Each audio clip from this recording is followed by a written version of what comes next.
Deus vai ter falado ao seu coração aqui nessa noite. Glória a Deus pela sua palavra, pelo seu poder que se manifesta em meio aos louvores, em meio à adoração. Enquanto louvamos, enquanto adoramos o Senhor, ministra, o Senhor toca, o Senhor fala. Glória a Deus. Eu quero, nessa noite, compartilhar com os irmãos um texto de Atos, capítulo 19, versículos 11 a 20. Falar com você sobre milagres e mundo espiritual. Eu vou ler para ser um pouquinho mais rápido, mas mantenha a sua Bíblia aberta, não se distraia, que o Senhor está nesse lugar, amém? Deus quer falar contigo, comigo também. Diz assim o texto: e Deus, pelas mãos de Paulo, fazia maravilhas extraordinárias, de sorte que até os lenços e aventais se levavam no seu corpo aos enfermos, e as enfermidades fugiam deles. Os espíritos malignos saíam. Alguns dos exorcistas judeus ambulantes tentavam invocar o nome do Senhor Jesus sobre os que tinham espíritos malignos, dizendo: esconjuro-vos por Jesus, a quem Paulo prega. E os que faziam isso eram 7 filhos de Seba, judeu, principal dos sacerdotes. Respondendo, porém, o espírito maligno disse: conheço Jesus, bem sei quem é Paulo. Mas vós, quem sois? Saltando neles um homem que tinha um espírito maligno, assenhoreando-se de todos, pôde mais do que eles, de tal maneira que nus e feridos fugiram daquela casa. Foi isso notório a todos que habitavam em Éfeso, tanto judeus como gregos. Caiu temor sobre todos eles, e o nome do Senhor Jesus era engrandecido. E muitos do que tinham crido vinham confessando e publicando os seus feitos. Também muitos dos que seguiam artes mágicas trouxeram os seus livros, queimaram na presença de todos, e feita a conta do seu preço, acharam que montava 50.000 peças de prata. Assim a palavra do Senhor crescia poderosamente e prevalecia. Louvado seja o Senhor pela sua palavra. Amém? Perceberam o que aconteceu ali? Em Éfeso, a igreja crescia, a palavra do Senhor era pregada. Enquanto a palavra do Senhor era pregada, muitas resistências aconteciam. Muitas vezes os apóstolos eram presos, alguns já foram mortos. Muitas resistências humanas e muitas resistências malignas também. Até hoje é assim. Porque enquanto Deus está manifestando o seu poder, querendo operar milagres para salvar vidas, libertar vidas dos seus sofrimentos, Satanás com fúria também tenta de todas as formas impedir que as pessoas sejam abençoadas, que elas consigam enxergar a glória de Deus, os feitos de Deus, consigam perceber o amor de Deus. E aí, por causa dessa cegueira que muitos não conseguem enxergar, suas vidas não mudam, suas vidas não são transformadas. E pior, elas continuam escravizadas. E esse texto interessante mostra que o Paulo, pregando em Éfeso, ele chega e haviam, enquanto eles faziam a obra do Senhor, pessoas viam o que acontecia.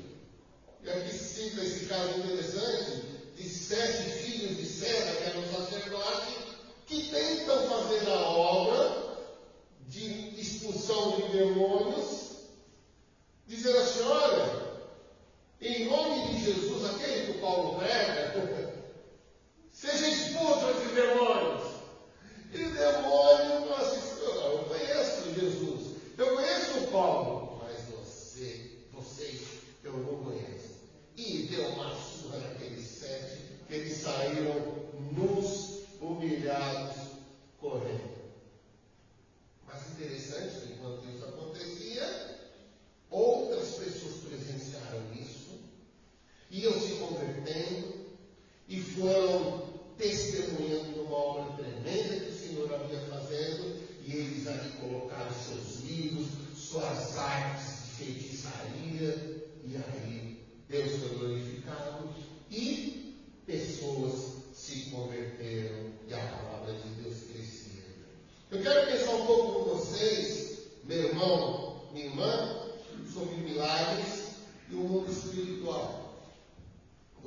está acompanhando pelo Face, tiver pedido o agradecimento, escreva, mas fica atento que Deus quer falar com você também. Talvez haja pessoas nos acompanhando ali, pelas redes sociais e aqui, que ainda não tiveram uma experiência com Cristo e precisam dessa experiência libertadora, transformadora, que só o poder que o nome de Jesus pode trazer.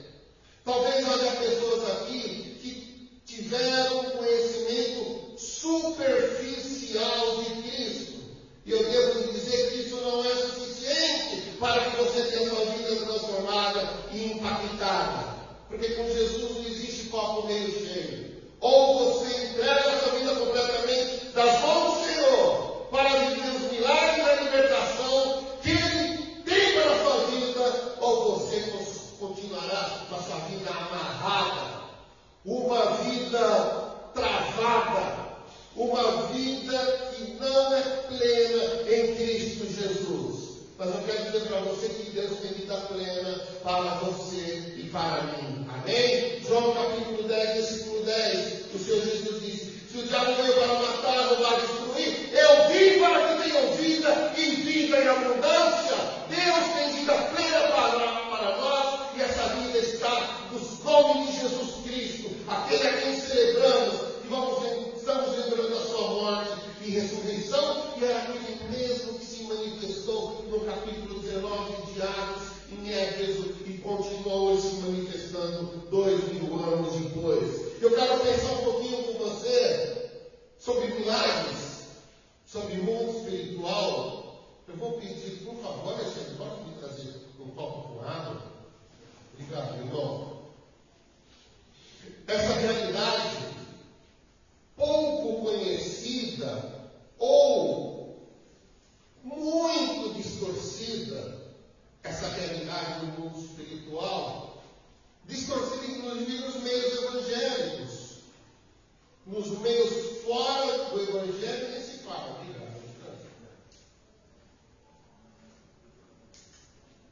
Eu quero pensar um pouquinho com você sobre isso, para a gente aprender um pouco sobre os milagres, sobre o mundo espiritual, baseados nessa experiência de Paulo. Em primeiro lugar que eu vejo nesse texto para a gente refletir é o seguinte: milagre ou milagres não seguem um padrão. Pessoas que tentam ensinar o milagre como se fosse uma receita de bolo, como se fosse um formato, como se fosse uma coisa assim, rígida, fechada, que fosse um formato pré-definido. Milagre não é natural. Milagre, nós estamos entrando na esfera do sobrenatural. E se é sobrenatural, muitas vezes ele foge do nosso entendimento. Não é, muitas vezes, quando nós queremos, nem como nós queremos, mas ele acontece muitas vezes. Por quê? Porque milagre tem a ver com fé. Amém? A fé pura, genuína, como a fé de uma criança, como o Senhor Jesus várias vezes pegava a criança e falava para a gente aprender com elas, aprendermos como elas.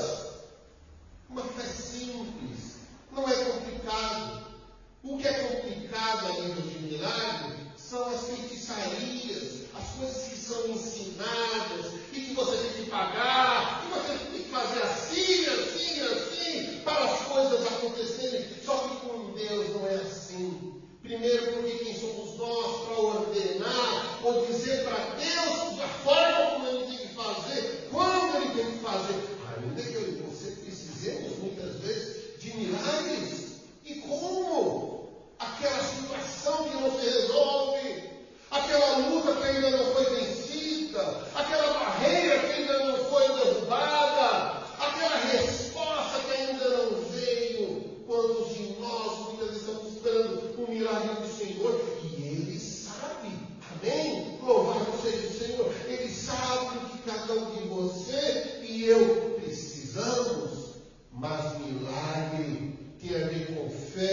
surgia, o espírito de Maria surgia. Opa, já sei! Vamos fazer igualzinho então. Pastor, empresta o seu paletó aí, tem poder no seu paletó. Pastor, o seu lenço, ou como já vimos aí, o suor, uma coisa esquisita, né? De uns pregadores. É isso, não digo que Jesus não é nada disso.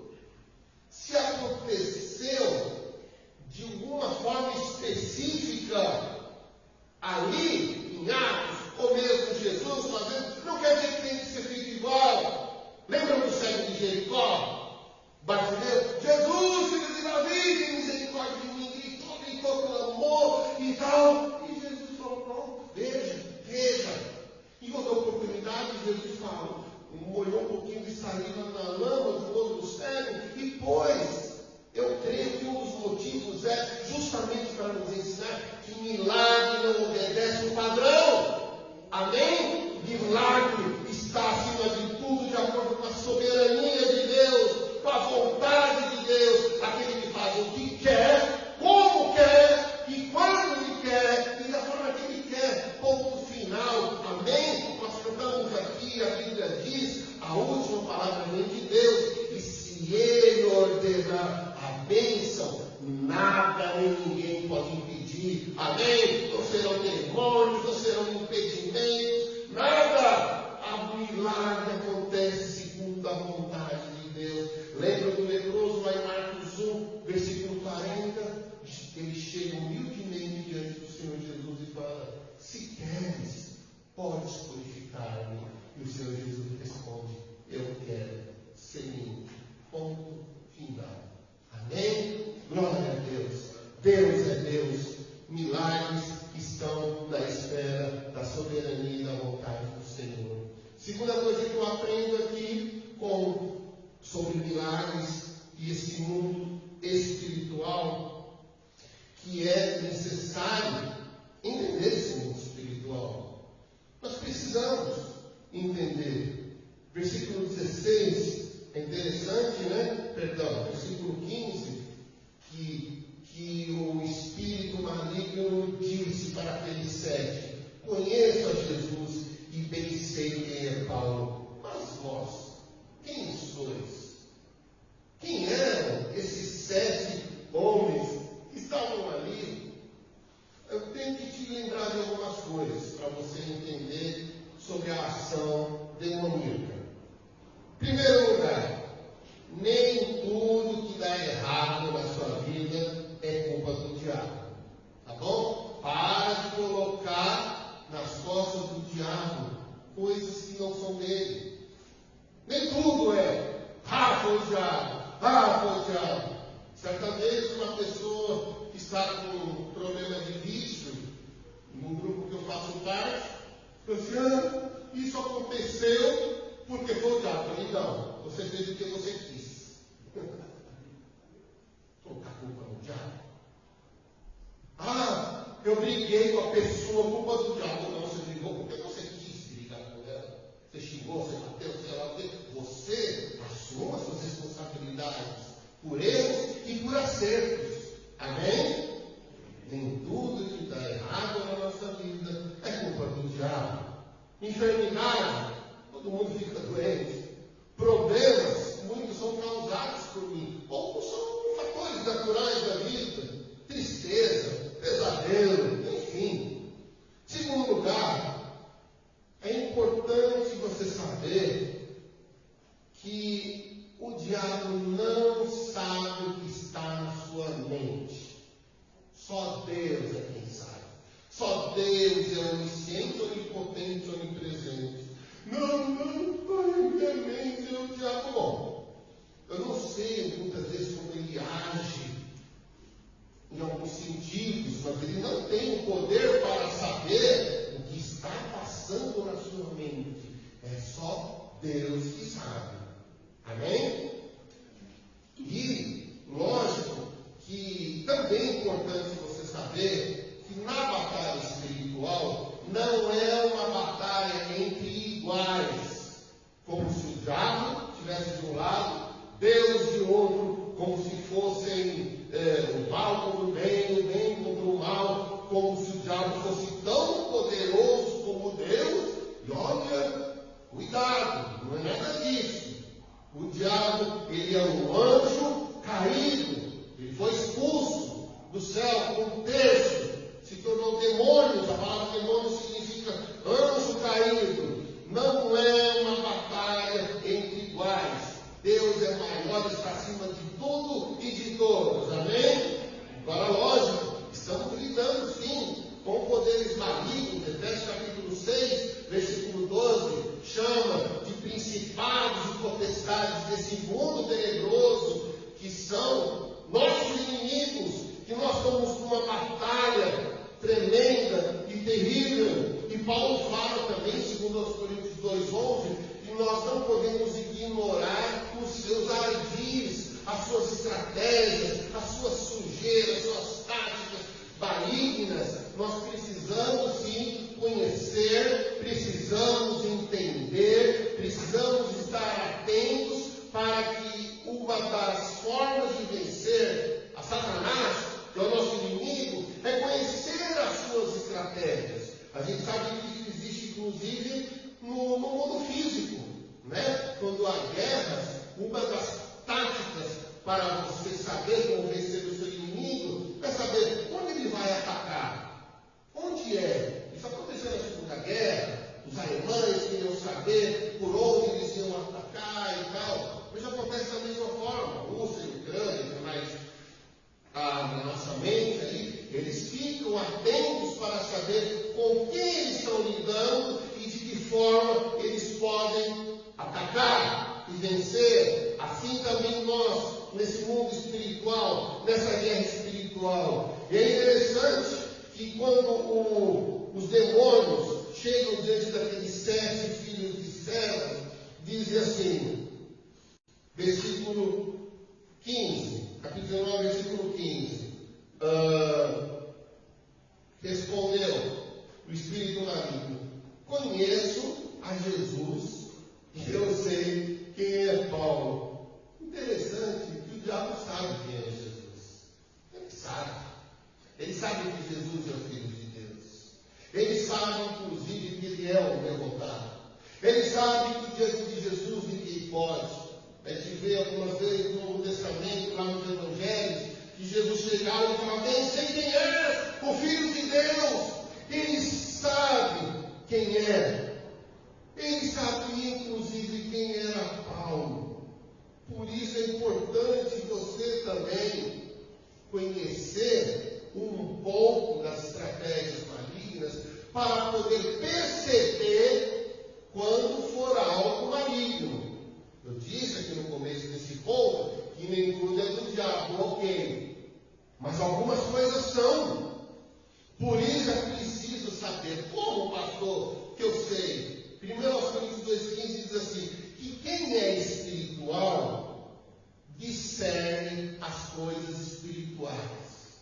Ou seja, quem está no Espírito, quem está cheio do Espírito Santo, vai conseguir discernir. Paulo vai falar também no capítulo 12, versículo 10 de 1 Coríntios, que existe o dom de discernimento de espíritos.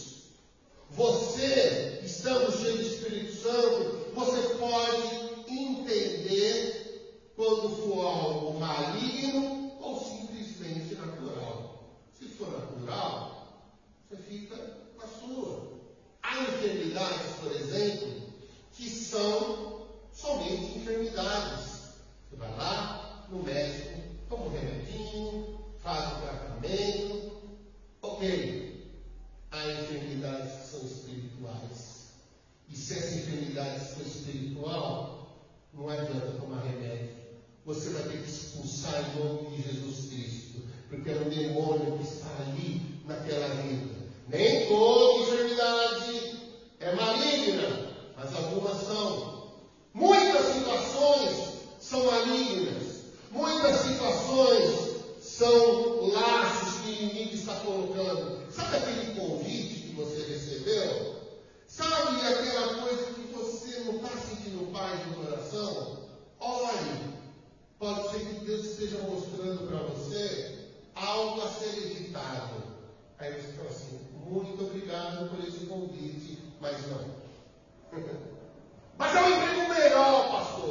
lá para baixo.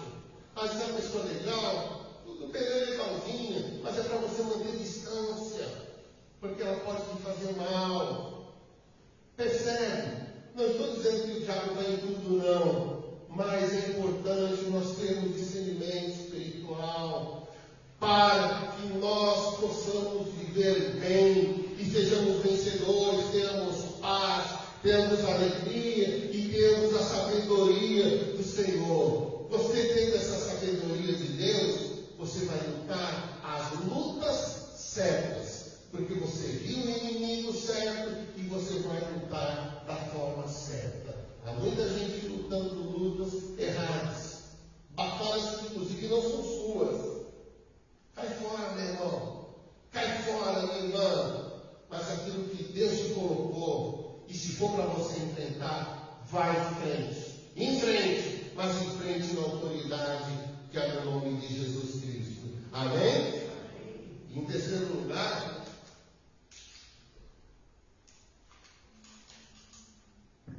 é preciso conhecer a Deus e o seu poder. Amém?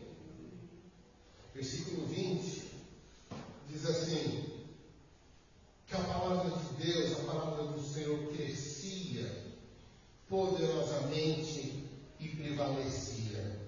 Glória a Deus. Por que a palavra de Deus crescia e prevalecia? Porque pouco antes eles haviam recebido um poder que não é um poder humano. Eles haviam recebido um revestimento do alto, que era esse revestimento do poder, Atos capítulo 1, versículo 8, que estava dando condições para eles, para os apóstolos da igreja do Senhor, crescer e prevalecer.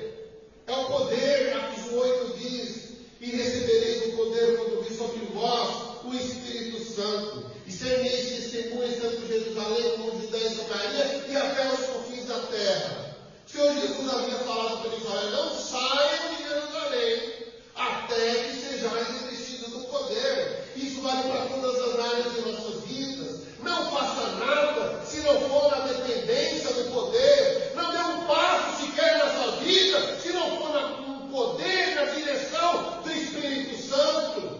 Lá em Efésios 3:10, quando Paulo falou assim: olha, meus irmãos, os demais irmãos, fortalecidos no Senhor e na força do teu poder, porque não é contra a carne e contra o sangue que nós haveremos de lutar, mas é contra os principados e potestades desse mundo tenebroso, e precisamos estar revestidos da armadura de Deus, senão eu e você seremos derrotados, nossa vida ficará amarrada, a coisa não vai caminhar, e você não sabe por quê. Está faltando o poder de Deus na sua vida, está faltando dependência do poder de Deus, está faltando humildade, humilhação, se render aos pés da cruz, aos pés do Senhor Jesus. O apóstolo Pedro, em 1 Pedro capítulo 5, versículo 7, ele diz: humilhai-vos diante da potente mão de Deus, para que ele ao seu tempo vos exalte, porque o diabo, nosso adversário, anda ao teu redor, querendo tragar vocês. Se não houver humilhação diante da potente mão de Deus, o que vai acontecer? O meu eu vai prevalecer.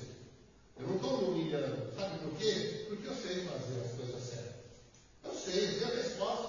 Eu já sei o que fazer. Pastor, não precisa me aconselhar. Não precisa nem orar por mim, pastor. Aliás, não sei para que eu estou ouvindo essa palavra. Eu não preciso. Essa palavra é para Cida. Acho que essa palavra é para Milena. Essa palavra é para Alexandre. Não é para mim. Não, essa palavra é para você. É para mim. Eu preciso me humilhar diante da potente mão de Deus. Eu preciso a cada dia ligar o meu eu, a minha carne, o meu orgulho, a minha vaidade. Eu preciso a cada dia colocar aos pés da cruz do Senhor Jesus, porque na hora, no momento em que meu eu prevalecer, esse poder não se manifesta, porque o poder de Deus se manifesta na fraqueza, não é na vaidade, não é no nariz empinado, na soberba. Irene, pare de ficar me dando conselho. Eu sei, Irene. Pare, Irene. Não. Aí começa a ficar com raiva das pessoas.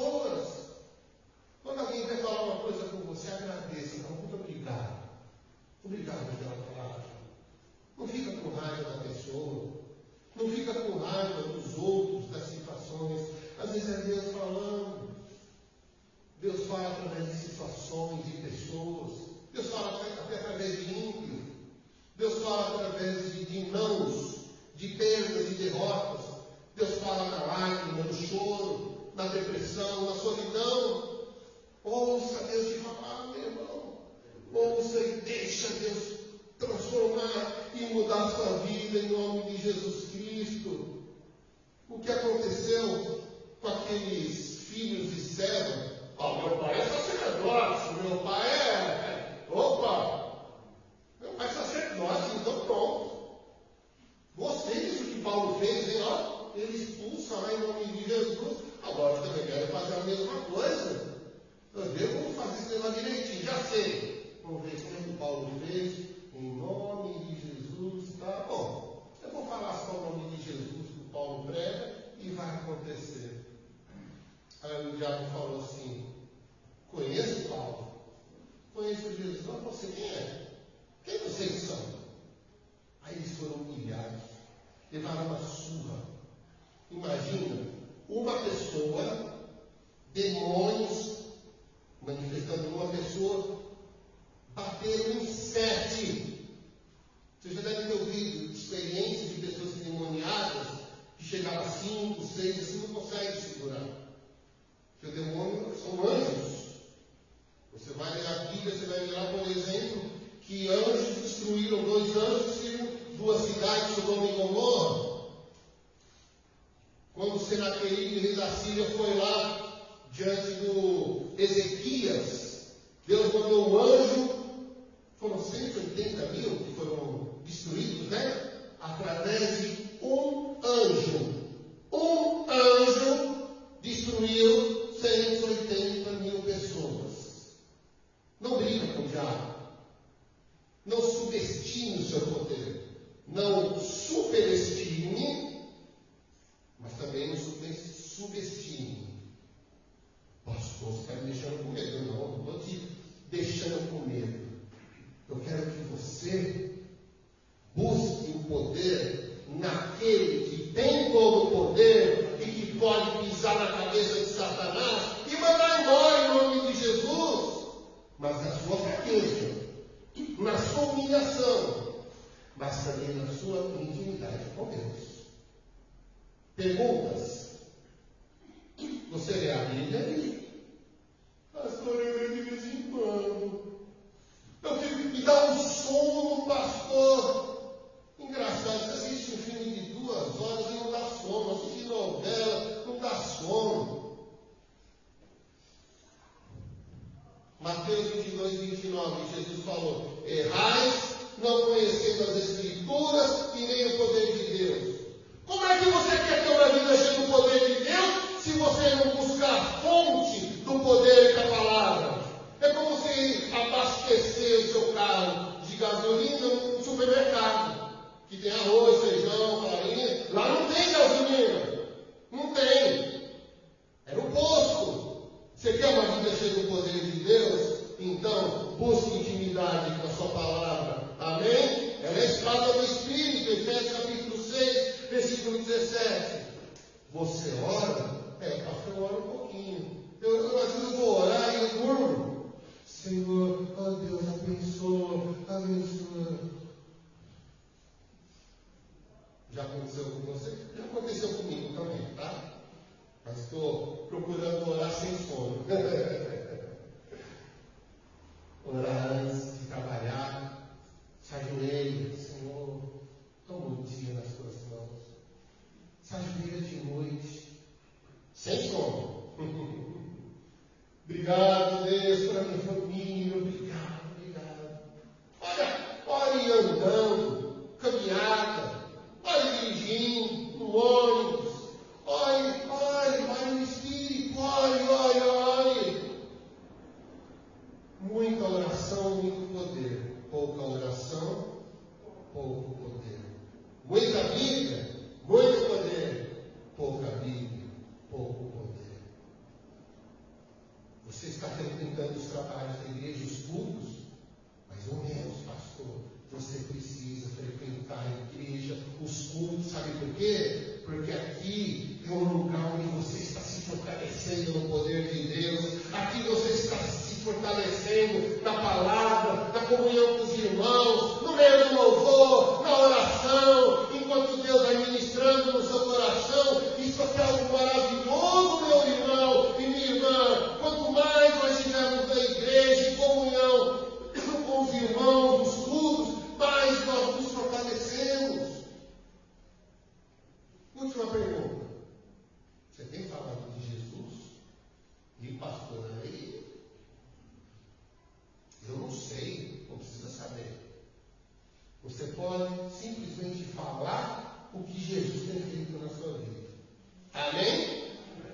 Enquanto você fala, você está sendo bênção na vida de alguém e você também está sendo abençoado. Enquanto você manda um versículo através do WhatsApp, um louvor, enquanto você compartilha uma experiência com alguém, Deus também está fortalecendo a sua vida, você está tendo mais intimidade com o Senhor. Amém, meus irmãos? Porque senão, sabe o que vai acontecer? Você vai ser humilhado como aqueles 7 jovens, talvez não da mesma forma, mas um dia alguém vai vir até você. Ora por mim. Eu vou chamar o pastor. Não me Jesus. Ora você. Fala de Jesus para mim. Eu quero conhecer Jesus. Sabe o que é? Lê a Bíblia, meu irmão. Lê a Bíblia, minha irmã. Sabe? Me leva na igreja. Te levo. Lógico. Vamos para a igreja. Vamos para a casa do Senhor. Meu irmão, minha irmã. E se tiver um endemoniado na sua frente? Uma pessoa endemoniada na sua frente? O que você vai fazer? Você vai sair correndo? Não faça isso em nome de Jesus. Aquela pessoa está escrava de demônios. Ela precisa de ajuda. Dê um abraço nela. Abrace ela, fala: olha, eu te amo, eu vou orar por você. É você a quem Deus quer usar. É você a quem Deus quer transformar. Deus não quer, meu irmão, em nome de Jesus, que você e eu fiquemos uma mesmice na nossa vida espiritual.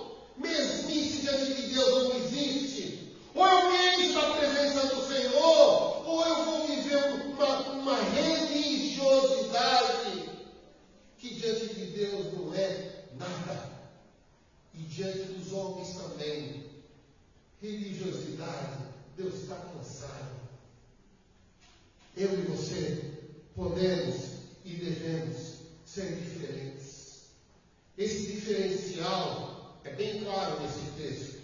Porque enquanto aqueles 7 foram humilhados, levaram uma surra daquele demoniado, saíram ali humilhados. Em seguida, diz o texto, versículo 17 a 20, que esses homens... Põe para mim, por favor. Versículo 17.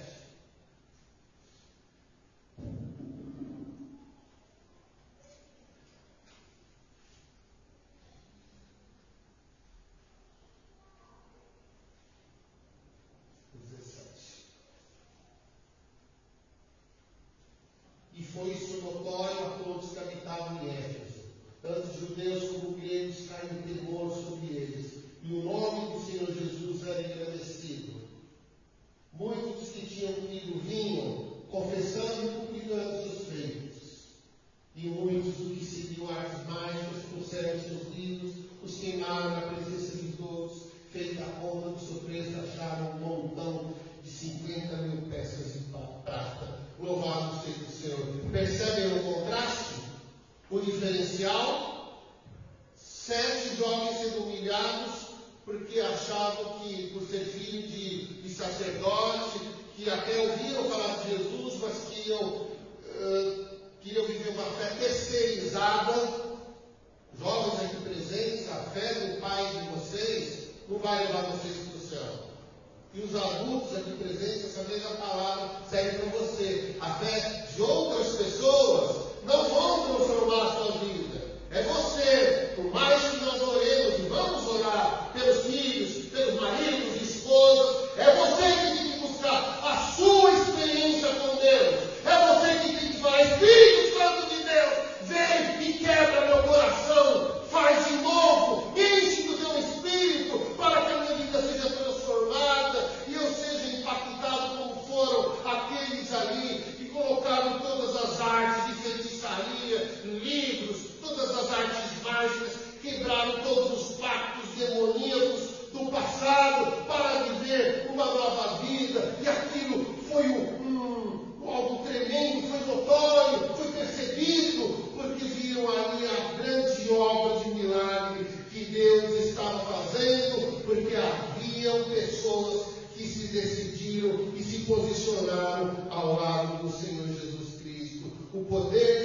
acompanha.